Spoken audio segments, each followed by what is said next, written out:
베드로 후서. 이 서신의 수신자는 베드로전서와 같은 교회 공동체들이며 로마의 같은 장소에서 쓰인 것으로 보입니다. 베드로는 자신이 곧 죽을 거라는 사실을 알게 되었는데 초기 전승에 따르면 그는 네로 황제의 통치 기간 중 로마 당국에 의해 처형당했습니다. 그래서 이 서신은 마치 베드로의 고별 설교와 같습니다. 그는 예수님을 따르는 자들은 계속해서 자라나야 한다는 권면으로 서신을 시작합니다. 다음으로 이 교회 공동체들의 그리스도인들을 미혹하는 늘어나는 거짓 교사들과 관련해서 두 가지 마지막 경고를 합니다. 첫째는 그들의 부패한 생활 방식, 둘째는 왜곡된 교리에 대해서 말이죠. 서신 내내 베드로는 이 교사들이 그와 다른 사도들에 대해 반박하는 내용을 다룹니다. 그리고 베드로의 목적은 이 교회 공동체들의 확신과 질서를 회복시키는 것입니다. 그래서 그는 하나님께서 예수님을 통해 그분의 성품에 참여하도록 사람들을 초대하셨다는 것을 상기시키며 서신을 시작합니다. 즉, 하나님의 영원한 생명과 사랑을 나누어 가진다는 건데요. 참 놀랍습니다. 이는 평생 동안 응해야 하는 초대로서 이 선물을 받았다는 것은 하나님의 성품을 드러내는 인격적 덕목을 개발하는 데 힘써야 한다는 의미입니다. 베드로는 여기에 우리가 얻기를 힘써야 할 7 덕목을 열거합니다. 그 중에서 이 모두를 아우르고 완성하는 덕목은 바로 사랑이며 이는 예수님이 가르치신 대로 다른 이들의 반응이나 대가에 상관없이 그들의 행복을 위해 헌신하는 것입니다. 베드로에 따르면 사랑은 하나님의 생명에 참여하는 것입니다. 베드로는 그 후 서신의 목적을 밝힙니다. 이 서신은 그의 가르침을 기념하여 장래 세대들에 전수하는 역할을 할 텐데요. 죽음을 앞둔 상황에서 그가 직접 전해줄 수 없었기 때문이죠. 그래서 그는 죽기 전에 예수님과 사도들의 가르침을 왜곡하는 교사들이 제기하는 반박과 비난에 관해 다루길 원했습니다. 베드로는 먼저 회의론자들이 반복하는 비난을 언급합니다. 예나 지금이나 마찬가지죠. 그것은 예수님이 죽음에서 부활하신 것과 세상의 왕이시라는 이 모든 이야기를 베드로와 사도들이 꾸며냈다는 겁니다. 언젠가 예수님이 재림하신다는 것도 거짓이고요. 이에 베드로는 예수님이 산에서 변모하신 놀라운 순간에 대한 자신의 목격담을 제시합니다. 마가복음 9장의 이야기를 기억해 보세요. 사도들은 예수님이 왕으로 높임받으시는 것을 봤습니다. 그리고 그분의 부활은 그분이 왕으로 살아계시며 언젠가 이 세상을 구하러 다시 오실 것을 의미합니다. 따라서 미래에 예수님이 재림하셔서 하나님의 나라가 임하면 고대의 모든 말씀이 가리켜온 약속이 성취될 것입니다. 구약의 선지자들이 했던 예언들은 허구의 환상이 아닙니다. 오히려 인간을 통해 하신 말씀과 인간이 되신 예수님을 통해서 하나님은 우리에게 친히 말씀하십니다. 다음으로 베드로는 교회 안의 거짓 교사들이 가하는 위협에 대해 언급하면서 그들이 제기하는 반박에 초점을 맞춥니다. 먼저 그들은 하나님이 최후의 심판을 통해 모든 사람의 선택에 대한 책임을 물으신다는 것을 부정합니다. 그리고 이것을 구실 삼아 돈과 성에 관한 예수님의 가르침을 무시하고 교회로부터 엄청난 이익을 취하며 말할 것도 없이 성적으로 문란한 생활을 했습니다. 그러나 베드로는 독자들에게 공의의 하나님께서 반역한 자들을 심판하실 수 있고 심판하실 것임을 상기시키죠.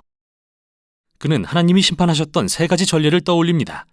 첫째는 창세기 6장에 나오는 하나님의 아들들의 이야기로서 당시 유명한 유대 문헌인 에녹 1서에 해석되어 있는데요. 이에 따르면 하나님의 아들들은 금기를 어기고 여인들과 동침해 하나님의 심판을 받은 반역한 천사들입니다. 이어서 베드로는 고대의 홍수 이야기 그리고 소돔과 고모라 이야기를 꺼냅니다. 각 이야기에서 반역은 모두 하나님의 심판으로 이어졌습니다. 하지만 베드로는 하나님이 언제나 신실하게 그분의 백성을 구하셨다고 말하면서 롯의 이야기를 예로 듭니다. 그 후 베드로는 이 고대의 이야기들을 거짓 교사들의 부패한 생활 방식과 연결짓는데요. 그들 역시 돈과 성적 쾌락을 줬습니다. 하나님의 권위를 멸시하며 하나님이 도덕적인 결정에 상관하지 않으신다고 생각하도록 사람들을 오도합니다. 그는 그들이 그리스도인의 자유를 논하면서 이를 마치 뭐든지 내키는 대로 할 수 있는 면허처럼 남용한다고 말합니다. 이는 베드로가 후에 3장에서 바울 서신을 언급하는 이유인데 이 교사들은 그리스도 안에서의 자유에 관한 바울의 가르침을 왜곡한 것으로 보입니다. 바울이 의미한 자유는 그런 게 아닌데 말이죠. 그리고 베드로는 이 교사들이 정말로 자유로운 게 아님을 분명히 합니다. 사실 그들은 자기 육체의 정욕의 노예입니다. 그리고 그들이 그리스도인이라는 사실은 더 비극인데 그들은 예수님의 가르침을 알기에 갑절의 책임을 져야 하기 때문이죠. 그들은 한심하게도 개가 자기가 토한 것을 다시 먹고 돼지가 씻고 나서 구덩이에 뒹군다는 옛 잠언의 예가 되고 말았습니다. 그러고 나서 베드로는 그 교사들이 최후의 심판을 부정하는 논거에 대해 다룹니다. 그들이 말하길 여러 세대의 하나님의 백성이 태어나고 소망의 성취를 보지 못한 채 세상을 떠났다. 대체 약속된 예수님의 재림은 어디 있는가? 베드로는 그들의 반박이 얼마나 근시안적인지 보임으로써 이에 답합니다. 그는 우리가 사는 놀라운 우주를 둘러보라고 말합니다. 우리가 존재한다는 사실 자체가 과거의 어느 순간 무에서 유를, 혼돈에서 질서를 창조하시려고 하나님의 말씀이 극적인 방법으로 개입하셨다는 것을 의미하며 얼마든지 다시 그렇게 하실 수 있죠. 그래서 진짜 질문은 왜 이렇게 오래 걸리는가인데요. 베드로는 우리에게 인간의 시간관념이 극히 제한적이라는 사실을 상기시킵니다. 하나님이 일하시는 아주 긴 시간은 지극히 짧은 인생의 관점에 잘 들어맞지 않습니다. 이렇게 긴 시간은 사실 하나님의 인내의 증거입니다. 그로써 모든 세대가 그들의 이기심을 깨달을 기회를 얻기 때문입니다. 자신을 낮춰 하나님의 자비로운 은혜 앞에 회개하도록 말이죠. 그리고 그 은혜는 주의 날에 대단원의 막을 내릴 것입니다.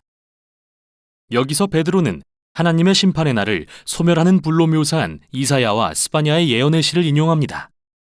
하늘은 사라지고 스토이케이아는 불에 녹아버릴 거라고 말하는데요. 이 단어는 헬라어로 원소들을 가리키는데 이 경우에는 물질 세계가 소멸되는 것을 뜻하죠. 그러나 그보다는 천체, 즉 별들을 가리킬 가능성이 더 높습니다. 그게 바로 베드로가 이사야 34장에서 인용한 이 단어의 의미이며 그 경우에 이 구절은 말하자면 모든 것을 보시는 하나님 앞에서 하늘이 벗겨진다는 은유적 표현이며 이것이 바로 베드로가 주의 날이 세상에 임하면 세상의 모든 일이 드러날 것이라고 말하는 이유입니다. 하나님의 불같은 심판의 궁극적인 목적은 물질 세계를 폐하는 게 아니라 도리어 악과 불의를 드러내 제거하시는 것입니다. 새 하늘과 새 땅이 도래하게 하시려고 말이죠. 그곳은 의가 편만하고 하나님의 사랑으로 충만하며 하나님을 알고 사랑하며 이웃을 자신과 같이 사랑하는 사람들이 가득한 곳입니다. 베드로는 이것이 예수님과 바울을 비롯한 모든 사도가 선포해온 진정한 그리스도인의 소망이라는 말로 결론짓습니다. 그의 글을 문맥을 벗어나 해석한다면 곡해할 수 있습니다. 그러나 모든 사도의 가르침은 같습니다. 이렇게 베드로는 교회에 보내는 그의 마지막 서신을 맺습니다. 베드로 후서의 어조는 아주 강렬합니다. 그러나 그의 열정은 하나님이 이 세상을 사랑하셔서 예수님을 통해 구원하기로 결심하셨다는 확신에서 왔습니다. 그리고 이것은 하나님의 사랑이 그분이 사랑하시는 세상을 파멸하는 죄와 불의를 반드시 대적할 것임을 의미합니다. 하나님은 그분의 때에 그렇게 하실 것입니다. 인류와 우주를 위해 새로운 미래의 길을 여실 것입니다. 베드로 후서는 온 세상을 향한 넓고 포괄적인 소망의 비전을 제시하며 우리에게 우리의 일상을 점검해보라고 도전합니다. 이게 바로 베드로 후서가 전하는 내용입니다.